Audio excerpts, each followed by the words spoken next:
Okay, so here's the tutorial on how to access databases. An important database that we have here is Heinonline. I say Heinonline because I see the EI, but hey, hi, how's it pronounced? Okay, so we can start with the website and go to the library school, which we're here already, IML, and just go to quick links and Heinonline. We're going to click that. So here we are to Heinonline, and let me see. Now, they're frequently, how can I say, most people are going to jump in there and they're going to do the Google "Do you feel lucky, punk?" search, but we don't want to start off with that. I mean, if you look at the amount of databases that Heinonline has in its arsenal, you can see, like, for example, this is a treasure trove right here of just primary sources. So if we, okay, fine, people are going to do it anyway. Let's go ahead. I'm warning you. So it's not a way to do a Fourth Amendment. That's a bad search. Get it? Fourth Amendment. Anyway. So if I search Fourth Amendment like that, I'm going to hit yes. You see it right here. 1 million results. Not good. Okay.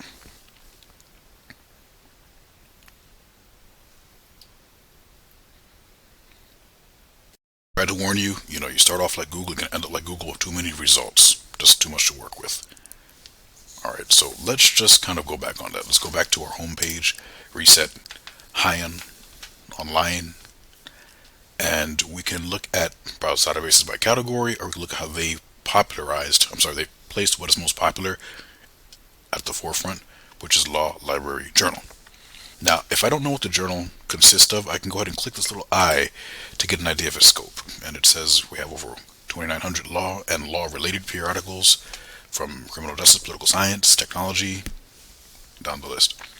So, and if I want a specific list of their titles, I can even look at it like that on Notepad. But you can see, it's a lot. Alright, moving on. Let's click Law Library Journal.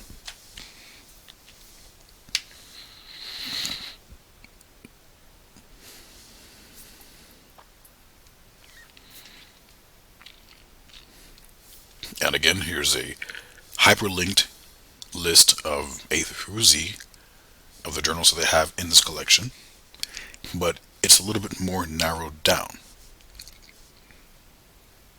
So now I can go back and pretty safely go to the advanced search, or go straight into the search databases and try again my Fourth Amendment search.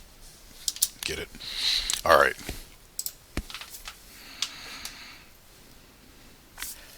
And you can see I can narrow down my searches here to reviews, cases, decisions, miscellaneous.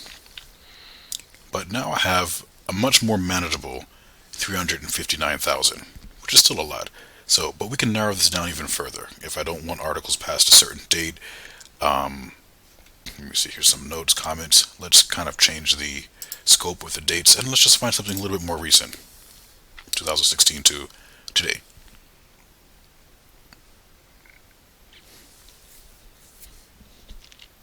And then now I'm down to 36,000. All right.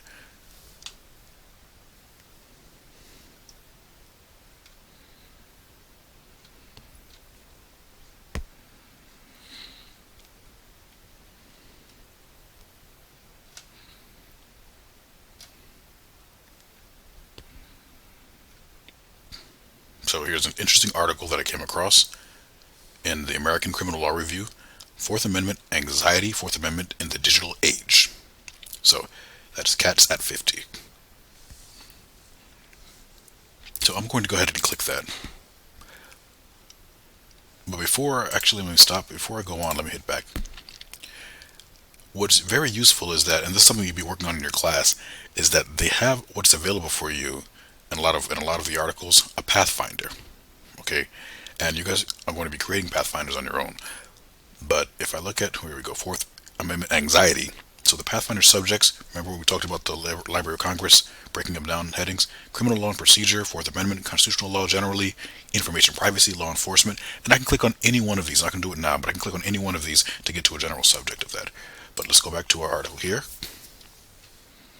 the American Criminal Law Review. And here we go. Here's the abstract in the article. Now, sometimes what Heinonline does is they give you scanned copies, which is a lot less confusing than Lexis or Westlaw.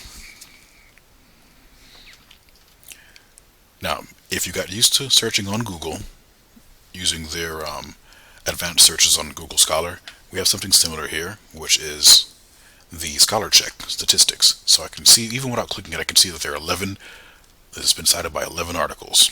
There are no cases cited to this, cited by 0 cases, but it's been assessed 43 times. So if this was the only useful article that I found, I can go ahead and click that and find 11 additional articles that have cited to that. And they're all going to include their own citations or their own footnotes. So the Carpenter Chronicle, near perfect surveillance. All right, if I need to limit it by location, jurisdiction, for example, let's say I only want to look up Florida. Oh great, there's only one article on that topic according to my search in Florida. But sometimes what we've learned is that one is all you need.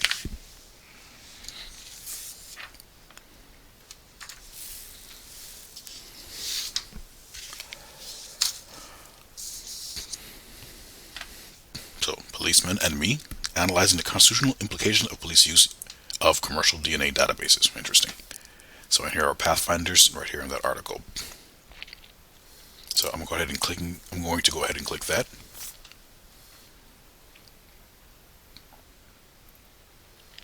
Okay, and here's the PDF if I need to download it. Here are the pathfinders I can look up. I'm going to open this in a new tab, just to get a general idea, because these are some of the narrow searches that I should be making, or general search topic subheadings. So we know this is humanities, law, constitutional law generally, and this is how it's broken down. Okay, and if you disagree with how it's been broken down, I mean, if you're an expert in a particular area, you can make a contribution. All right. Now, remember on the Google searches we had citation and we had MLA, APA. Here's something that's very useful, and why I like referring to Heinonline, especially if you're trying to write an article for law review, for another topic or research. It's this.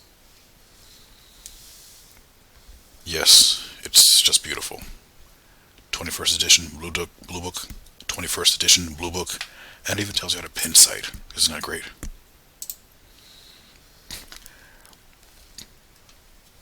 I'm sure there are some professors that may not like this, but it's very useful for us, and particularly when we're bombarded by information, we need to know how to do things quickly.